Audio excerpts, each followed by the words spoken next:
Wonderlist. Do you have your phone? Or do you got No, I have my phone. Let's we're gonna randomly pick a topic from our Wonderlist. Okay. Yes, Wonderlist, we are looking for sponsorship from you. Every week we talk about you. Wonderlist is a great app. And we know we're not getting paid for this, but Wonderlist is a great app that we all use. Okay, podcast topics. I'm going there too. Which one? Do you want one of mine, one of yours? How do you want to do this? I think I'd like to do, you know what? Here's how we're going to do it. Our guest is going to Pick one?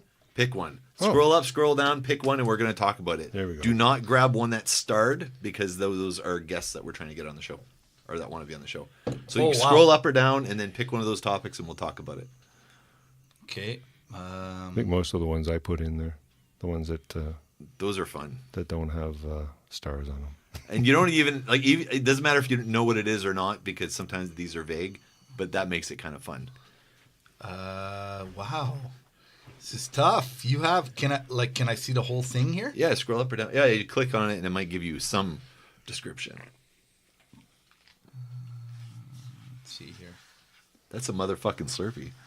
That is a motherfucking Slurpee. That's, wow.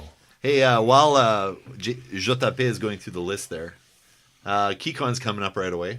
This episode should be released probably just before KeyCon. Oh, probably not just before, but a few weeks before. And of course, the Sean Geek podcast is going to be appearing on the Saturday morning, Saturday Is it afternoon. 11 and noon? 11 and noon, yeah. 11 in the and boardroom up on the terrace level. In the boardroom? Oh, okay. Yeah. Awesome. We're going to do an episode from there. Mm-hmm. And then we're going to do how to... Actually, I think it's Podcast 101 first, That's and then first? the Okay. podcasting live from noon till 1. Yeah, we're going to have to come up with what we're going to do on that episode. I think pulling from the Wonderlist hat is going to be something that'd be kind of fun. But maybe the other thing we could do is we could get the crowd to offer... maybe what we'll do is we'll offer in the description, please bring your topics. All right. And then we could just kind of spitball and kind of have a little bit of fun. A little bit of improv on there. Wow. Not that we don't improv every single episode, but... Like a stand-up comedian coming up and asking for someone to come up. And It's like, whose line is it anyway? Yeah. Yeah. Just give me a situation, what time of day. What's the location? Okay, so I hear the zoo, and we're fondling monkeys. That'd be pretty funny. I think we got one. Okay, segment. 5 Faces of Geek. Oh. 5 Ooh. biggest influences. Ooh, good one. Well, that's a good one. Okay, That's a good one. Okay, let's let our guest go first. Okay. Oh, can you go? One of us Or can go thought, first yeah. to give you an idea. Yeah, the pressure's on when you put me on. I don't remember who put that in, but I like that 5 Faces of Geek. I think we should do a 5 Faces of Geek at KeyCon. Yeah, that would be good. Yeah. Yeah. All right. Well, so, since I don't have my phone, someone's going to add in 5 Faces of Geek. We need a new topic. Yeah. A new for KeyCon. I'm going to start that. I'm not going to... Someone can start. I'm actually going to add this in here. Okay, so 5 Faces of Geek. Biggest influences? That's what we're doing? Yep. Yeah. All right. Well, let's see. Who's big influence on me? It could be anything. It doesn't necessarily have to be a person. Just 5 most influential things, people, whatever it might be. I think we've already been talking about that, really. I mean, animation for me, Looney Tunes has actually always been a huge source of inspiration for me, particularly Chuck Jones, and one of my favorite animators and Looney Tunes directors. Yeah, growing up with Bugs Bunny, that kind of shaped my whole life, and especially when you consider that for most kids, I think their first introduction to opera and classical music is through Bugs Bunny. In fact, I think there was actually a study once done that said that something like 80% of North America, their only exposure to classical music was through Bugs Bunny cartoons. Is this the one where he's giving him a haircut, Elmer Fudd? That's one. Yeah, that's Barber one of of them. Seville. Yeah, and then Is it there's Barber of Seville? yeah, the Barber of Seville, and also there was Boom. Where's What's Opera shutting, Doc? Kaboom. Yeah, what's Opera Doc? Yeah. And then they did the Valkyries. No, they didn't. No. What? well, What's Opera Doc was based on the Nibelung, the Ring of Nibelung. Yeah. yeah. Is that Wagner? No. Yeah, Wagner. Yeah. Okay. Well, that's a good one. Yeah, I mean, well, come on, it's Bugs Bunny. That's one of the reasons why I hate curling so much. Curling and golf, because, Sunday afternoons, I'd want to watch Bugs Bunny, but my dad's watching golf on our only TV. Oh, yeah. You kind of develop a bit of a distaste for it when, you have to watch something as boring as, golf on TV, and, you could be being entertained by, Bugs Bunny getting hit in the ass by a giant bull. Yeah. Yeah. Wow. That's good. Yeah. That's really good. Yeah. Is that 5? That was one. That was Okay. one. Yeah. That was one. Maybe we'll go around the table. Okay. Do one at a time. Yeah. What do you got there? Actually, Bugs Bunny was probably one of my biggest, say, influences, but one of the major things growing up for me. Only because it was an awesome cartoon, and there wasn't very many for us to choose from. So, Yeah. yeah, I did. That was actually one of them. So I'm going to throw my 2 cents in the hat for that, and yep, I'd say the same. Yeah. Yeah. Okay. The Flintstones. Flintstones, really. Yeah. Yeah. Flintstones are huge. With Kazoo Yeah, the Great Gazoo. and Yabba Dabba Doozy. Yeah. I don't know, because it was like a sitcom, but it wasn't, and it was like the Honeymooners, but it wasn't. That was on at supper time. Wasn't Yeah, it? well, Every day at supper time. I think that's the thing, because it was on. It was the most common cartoon to watch because it was on all like at regular times where we were home and not at school or not at our friends. So I used to watch it all the time. I don't enjoy it as much now, but back then It seems was a little so dated, key. but yeah, it was so key. And it wasn't necessarily the animation. I think it was just that it was available. Yeah. It was a cartoon, and my mom, like they wouldn't turn it off. So I think that was big for me. I mean, So it's you back in, didn't see that coming, did you? not really, no. No. But I mean, it was also back during a time when animation didn't really talk down to kids. Yeah. Yes. I mean, a lot of the old Bugs Bunny cartoons, the old Looney Tune cartoons, was they were never really intended for consumption by children. They Oh were God, no. intended for adults. A lot of killing going on. Yeah. Yeah, I mean, one of my favorite ones is still the hillbilly episode where they go into the whole square dance. Oh yeah. Do you remember that one? No. Oh, I totally remember that one. No, it's a classic. It's great, but it was always censored.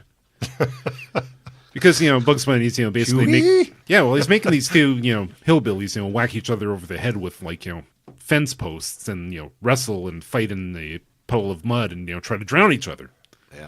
Yeah. Good wholesome family entertainment. Yeah, that's not stereotypical at all. They didn't stereotype anyone. Yeah.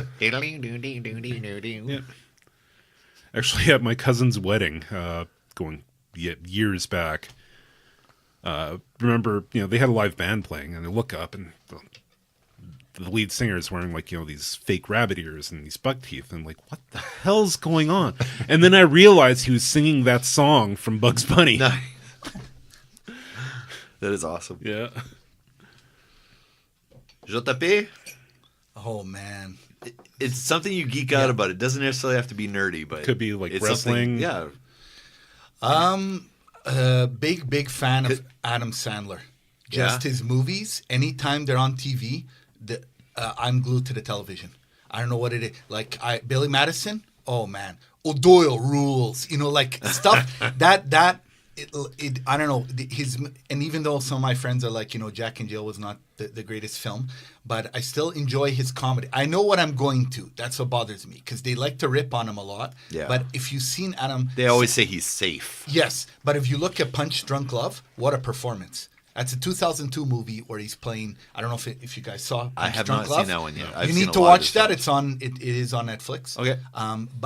That's our assignment. And then he Okay. did the Meyerowitz stories, and his father's Dustin Hoffman. Oh, yeah, that one. fantastic Netflix film too. He's on, and then he just he finished filming a movie with Jennifer Aniston, another romantic comedy with her that he filmed in Italy.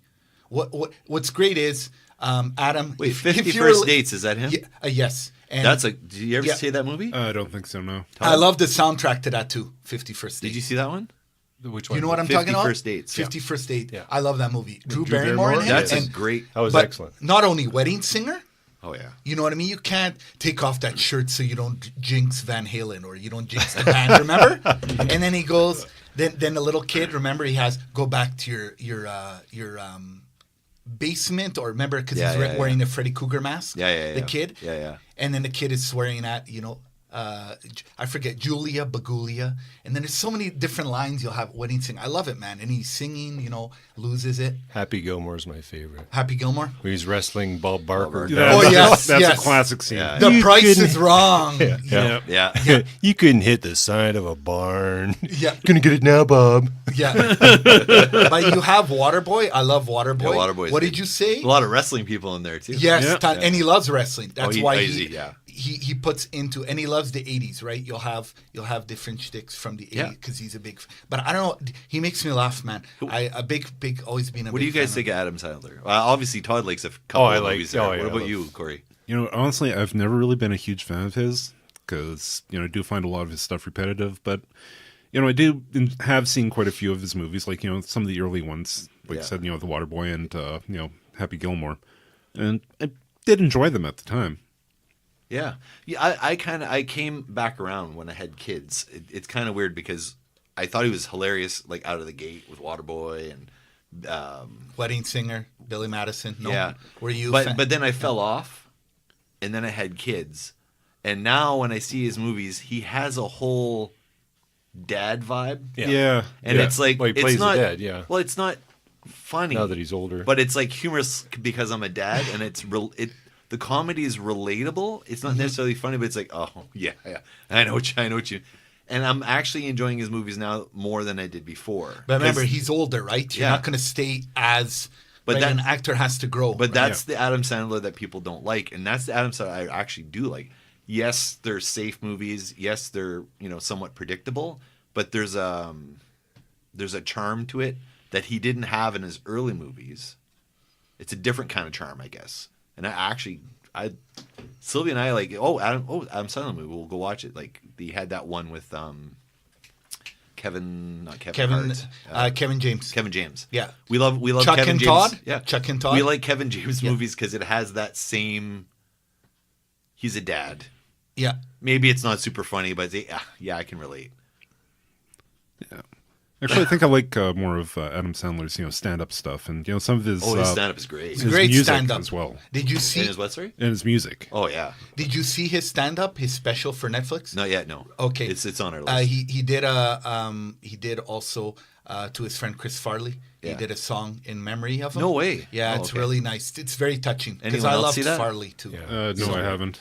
Oh yeah. I recommend. You guys will laugh. Yeah. Okay, maybe that's what Sylvia and I'll watch maybe tonight or something. But I love the guy. He just anytime it's on, I get glued, man. Billy Madison, I'm glued. It's just something that gets me. And then I have to make sure I make it on time to work. If this is on or you're going, it's like I've seen it a bunch of times. I better, go. Yeah, they change over time. It's the same as Eddie Murphy, like back in his heyday versus, Dr. Doolittle. Like, Yeah. he's changed quite a bit over the years. But yeah, Pluto Nash. but I can't. Unlike Adam Sandler, I can't like his stuff now. Like, I wasn't able to transition with Eddie because I think Eddie doesn't even know who Eddie is anymore. He's Donkey. Yeah. Waffles. Well, they're supposed to be doing a Coming to America too. There was a rumor. Yeah. Like, I don't know for sure if it's been greenlit. The problem. Here's the problem with Eddie Murphy Yeah. versus Adam Sandler. I think Adam Sandler found a way to grow up, be an adult, and still make movies that are important that people still go see. Yes. Eddie Murphy hasn't found that transition. Yeah. Because Eddie Murphy doesn't want to work. Like, they asked him, said, you know what, you could really turn your career around. I was like, turn my career around? Nothing wrong with my career. Yeah. Like, he had no idea. Like, he has no idea that people dislike him now. Like, he has no clue. And he's like, well, I don't want to do stand-up. I'm going to have to go on the road for a year. I'm going to have to do some writing. It's going to be so much work. I don't want to do that anymore. Nice. That was good. That's good. But I think that's I think Eddie Murphy could be the biggest thing in the world again. I agree with you. Remember, Robin Williams had a bit of a peter out period. And then he did that stand-up where he had the golf. We had the golf skit on it. The gopher hole. Look in the gopher hole. No? Did you see the stand-up he did? I don't think I saw that Oh one. my no. God. Corey. Is that live at the Met? No. It's the one he did like, I guess 15 years ago now, or where he did the Scottish Golf. Yeah. The whole that he did that, and Stroke. and everyone's like, "Holy shit, Fucking this guy's stroke actually and still fucking funny." die. Yeah, you have to see it. It is Okay. This scene. You know this scene? No. Sexy, isn't it? Okay, you can't see the visual. Maybe you need take. I kind of get what you're going at, because the really hairy arms. Yeah. Yeah, okay. Yeah. Okay. No. I don't think I want to put that picture up. I don't okay. remember. No. Yeah. No. But anyway, that we watched that. I remember we watched that scene where he's doing the. Was I laughing so hard I just couldn't pay attention anymore? You were choking. Oh, okay. You actually fell off the couch, and were choking. This thing.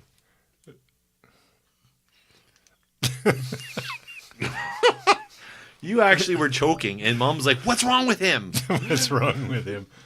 That was probably the only other time that's happened, I think, is when I saw Bill Cosby himself. Yes. It was a super clean show. Back in the day, I know all this other stuff has happened, but the actual show itself, when we had watched it, we had laughed so hard. I had a hard time catching my breath. I think it was the, you choked on that one. I think it was the part when he was at the dentist. Dentist, yeah. Smoke, no smoke. Smoke. Fiber. Do you understand a word that I'm saying? Fiber. You understand? Smoke. Oh, blah, blah, blah. Oh God. Okay, number 2. I figure we go till we'll go to 11:30. We probably won't get through 5 faces, but go number 2. Number 2. What else influenced me? Well, Japanese comics. Got heavily into manga around age 12, 13, somewhere around there. Started discovering the stuff that Viz was putting out. Okay. It's right about the time that manga was starting to, really come into its own in North America. Like what specific properties?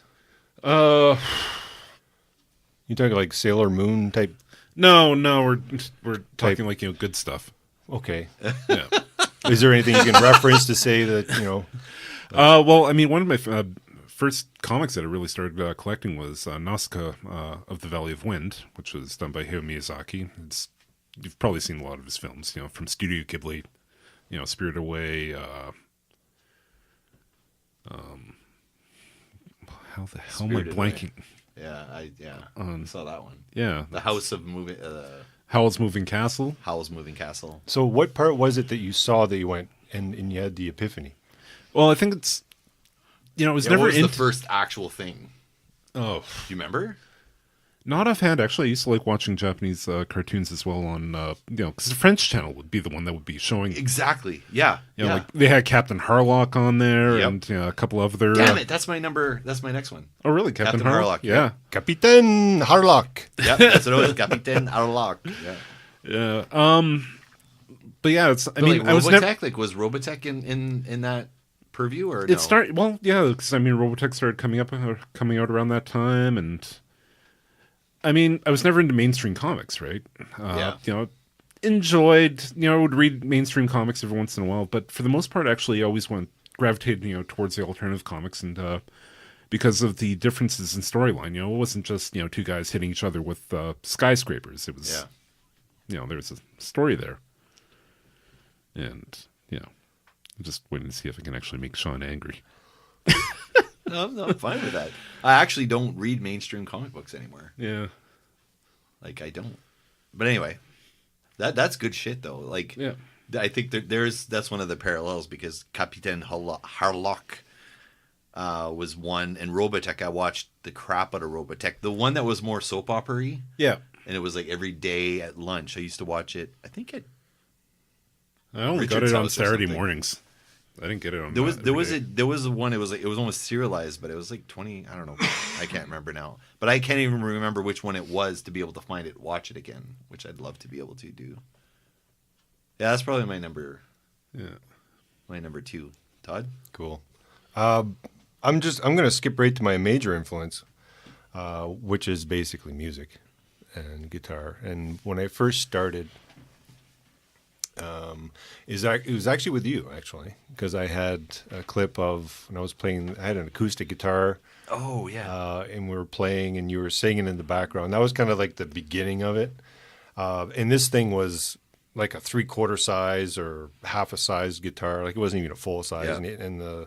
and the strings were about an inch away from the frets. As you went up the neck, so it wasn't easy to play at all.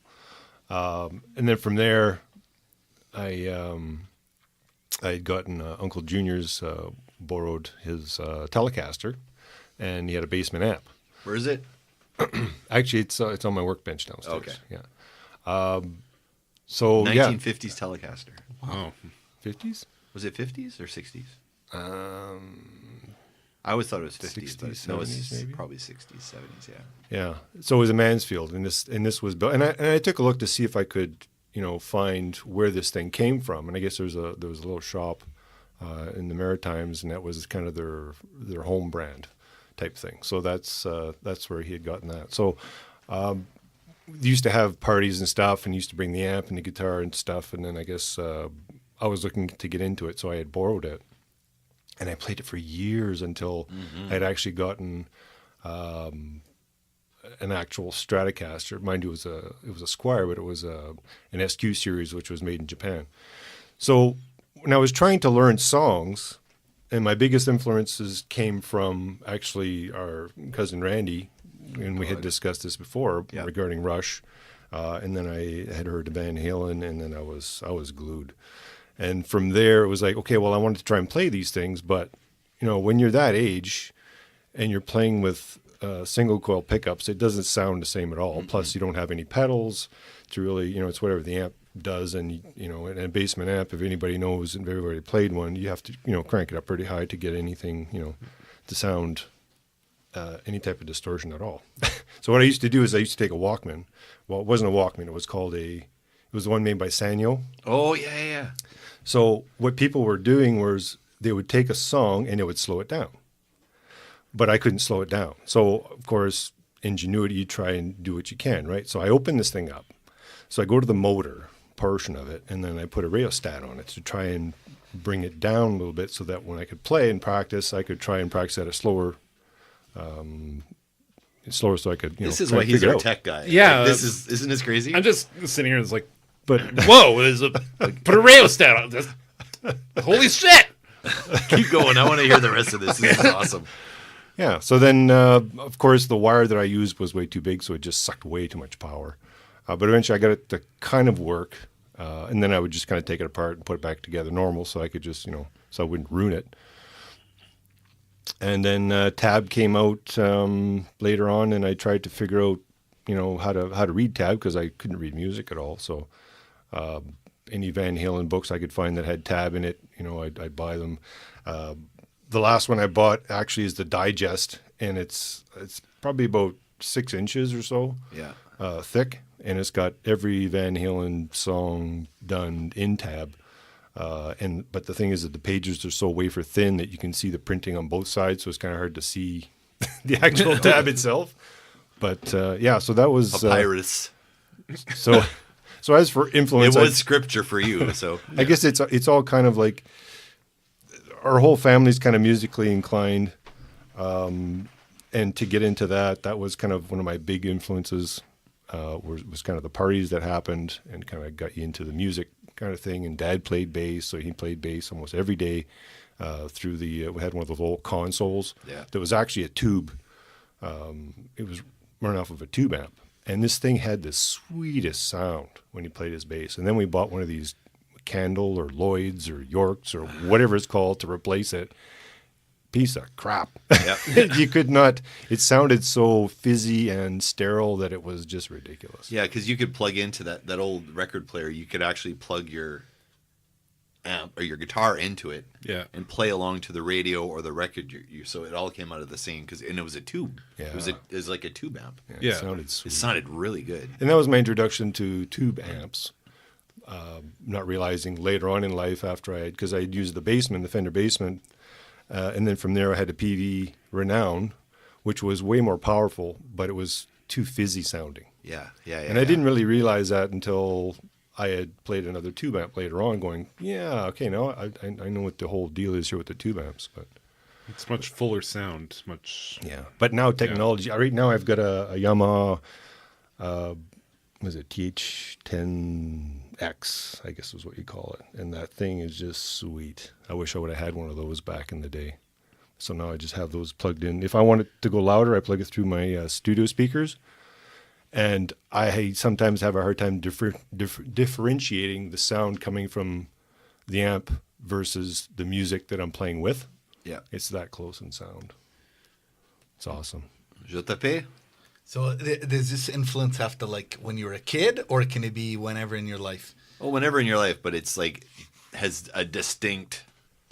This makes me. Oh man, Big influence. I would say, that's tough. I'm gonna go with hip hop. Oh yeah. The reason Good one. I'd say is I listened to it a bit. Like I remember Snoop Dogg when it came out when I was in junior high school. Yeah. I don't know if you remember Doggy Style. Oh God, I have When it. that came out? I have it. Yeah, and I remember people freaking out, and I couldn't get it because Yeah. my parents, it's a cassette. You don't have your money. Back then, $10 from grandma was a lot. Oh, but hell you don't. yeah. The problem is the record store is not by me. It's at Portage Place, which is quite far from where you live. Oh, sure. And remember, when we would go on bikes, if you guys remember, depending on where you lived, it was tough. You'd be like, that was like a road trip. We had for to a go. kid. We had to go to Moncton Wow. because I don't even think. Well, we Which could was go- a road trip. Which was a road trip. Yeah. Yeah. And you had like Doggy Style. We got into it. Then you got Onyx. Then you have it. I got into later on, like you'd hear LL Cool J. Ice Cube. The stuff I was listening to. I remember Boys to Men, which I'm a huge fan of. Yeah, I know you are. But I remember I'll Make Love to You. That song was banned at my junior high. They couldn't play it on the radio station. Really? I'm not kidding. Wow. I remember hearing going, boys and girls or whatever, the pieces. They could were play like, Guar, but they couldn't play Boys yeah, to Men. they were like, this is the 90s, right? This is like, and it was funny, which made me laugh because they're playing Gangster's Paradise by Coolio for our dance. Holy. Right? Yeah. but then I'll Make Love to You. No, sorry, children. You can't hear it. It's been banned. Because we had our own radio at lunch hour. Sure. Yeah. I'd hear John McDonald. That's where I Okay. went to junior high. And then good times, but you're funny, like Gangster's Paradise, but the words, right? And then I'll Yeah. Make Love to You. But I guess back then, it's a Well, different time. violence is okay, but Yes, Yeah. yes. Sex is and that bad. Coolio, man, fantastic voyage. Like we're talking huge music, Yeah, that yeah. made. But Well, even that was right during that time of the whole PMRC thing. yeah, yeah, that's right. In the Yeah. middle of that, yeah. and then I got old. You'd get Then I heard Warren G Regulate, and I'm telling you, that's one of my favorite. That song Regulate, and then you get Tupac Shakur from Above the Rim. I don't know if you remember that film. What a fantastic film! But that music. Hip hop is for me is almost like I really wish I could produce and rap and all that stuff, but it's life. Like they talk about social justice, to stand up for yourself, fight for equality, fight for each other. Like then I got into Public Enemy, Talib Kweli. I don't know if you heard of Gangstar, which is Gangstar's DJ Premier and Guru. Unfortunately, Guru has passed away, but like legendary hip hop, and then Yeah. the Roots band, who The everyone Roots, knows, yeah. who everyone knows from Jimmy Fallon. But Apparently, they've been around for a long time. Like Todd, If the I've- Roots come again, apparently you and I are going. yes, Yeah. yes, and you know who's coming? Which I can't believe is coming. Common. He's coming. It's here. coming to the Jazz Festival. Tickets go on sale Monday. If you want to go, Sean, I'll buy you a ticket. How much are tickets? That I don't know, but That I'm can't be cheap. I'm super pumped. He's big. It can't be that bad, but like it's empowered me to give, like, also when I had my mental health problems, which I've talked to Sean Yeah. about before, it gave me a light. Yeah. That you fight the power. You have Chuck D and Flavor Flav. A lot of people just think of Flavor Flav. No, he's- yeah, boy. Yeah, no, it's- he's more than one. no. dimensional, This yeah. guy is a classical trained musician. I don't know if Yeah. you know. He can I play know. a bunch of stuff. I know. And Chuck But D. he gets relegated to yes. the joke guy in Yes. Public Enemy, but Yeah. he's way more. No, than way that. more. Yeah. And then you have like Chuck D that wrote the lyrics. They're in the Rock and Roll Hall of Fame. Like Yeah. when I hear Chuck D talk, it empowers me, man. It's almost like No, they bridged. They weren't just rap. They No, bridged no. Public And they- Enemy. I like you. You like Public Enemy, I think, Oh, don't you? Not really a huge fan, but I have listened to a lot of Public Enemy. Yeah. And they bring truth to power. And I don't know if you know Blackstar, which was Talib, Kweli, and Mos Def. Okay. Another amazing, and Mos amazing. Def. I know Mos Def. Those guys, and they're writing their own lyrics. And then you got DJ High Tech, who is the DJ. Then you have Nas, who, when Nas, Yeah, that's one my mic, faves. I'm telling you. And then, what's it called? Lauryn Hill, If I Rule the World. Yeah. Like, when I hear that song, man, I'm bopping my head and I'm feeling empowered. If I've had a bad day, I pop in some of that and I'm feeling really empowered. They get you going. They make you think about stuff, how you treat people, how you go about life, Yeah. shine your light on the world, Positive. try to make a difference, fight a truth to power. Yep. Which is important. And Kweli's fighting every day, man. Talib Kweli. Like, I follow him on Twitter. I don't have a Twitter. But this guy's going against people that are, unfortunately racist and calling them out. Yeah. And he fights and he'll tweet at. Because he says you can't stay silent on this stuff. You have to fight back and make sure that people. Because if you stay silent, that's how they gain power. Okay, so this is. I have to admit, this is a better definition of rap than I've heard from anyone. Yeah. Because hearing you say it that way, I'm like, okay, you know what? I'm not a huge rap fan. I like my Snoop Dogg and I like my Public Enemy and a couple things. But hearing you describe it that way, that's not how I've always viewed rap. And that's actually a different way to look at it. Because I think it gets a bad rap because there's certain artists that it's just kind of a joke or they're just bragging about killing people. It's actually not positive. I think it's the persona, and then they're wearing the gold grill and everything. They kind of look nasty. They're caricatures. Yeah. They're not actually activists. But their lyrics are almost like an Anthony Robbins type, Actually, thing, but in a different way. Well, I mean, early rap was, it was street music. Yeah. Yeah. And it was, about, social justice. So And because they didn't have a voice otherwise. No. it was indie. It was indie music. yeah. And the I think people don't understand that they're storytellers. They're poets. It's Johnny Cash. Yeah, these guys a black and Johnny Cash. and they've taken and rock and roll took like hip hop. Like that was from hip, right? Like hip hop has sampled James Brown. They've sampled, Queen, right? Mm-hmm. You got Vanilla Ice, right? Back because I remember when Ice Ice Baby was, then you got MC Hammer. Yeah. But when you have a guy like Illmatic, which is probably one of the best albums hip hop of all time, in my opinion, called by Nas.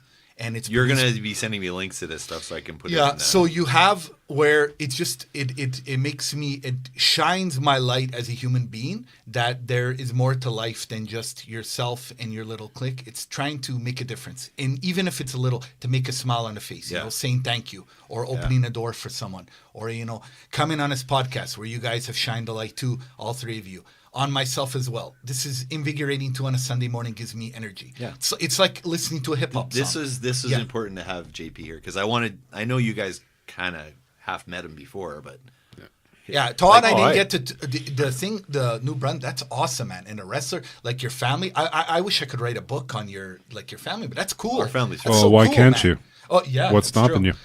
That's true. there you go. Interview my family, write a book.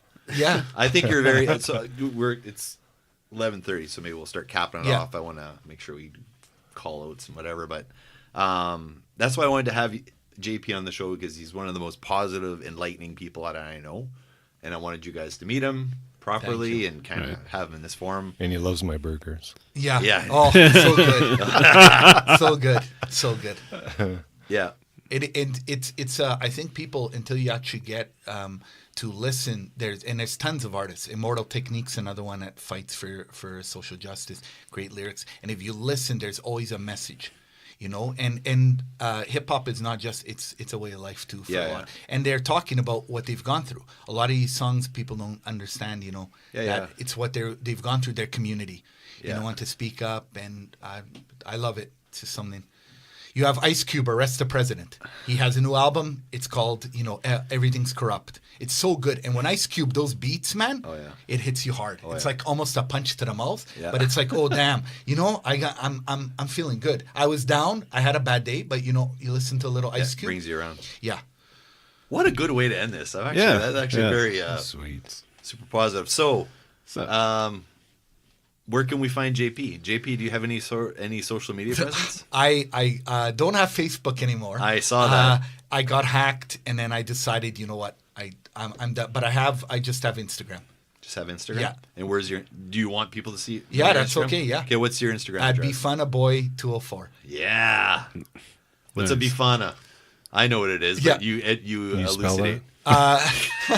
Bifana Boy and then 204. 204. And a Bifana is basically it's pork loin grilled with some spices and beer. And it's grilled. beet. It's beet. Yeah, and it's beet. Beat senseless with a hammer. and a pork loin, and then you put it in a bun, and it's a huge thing the Portuguese love. Yep. Yeah.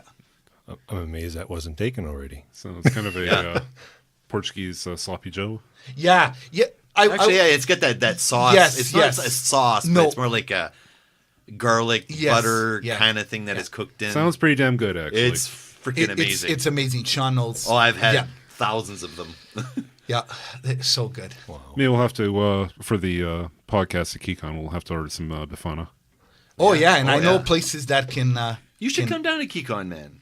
I'll come pass by. Seriously. Yeah. Get a day pass and come hang out. Okay.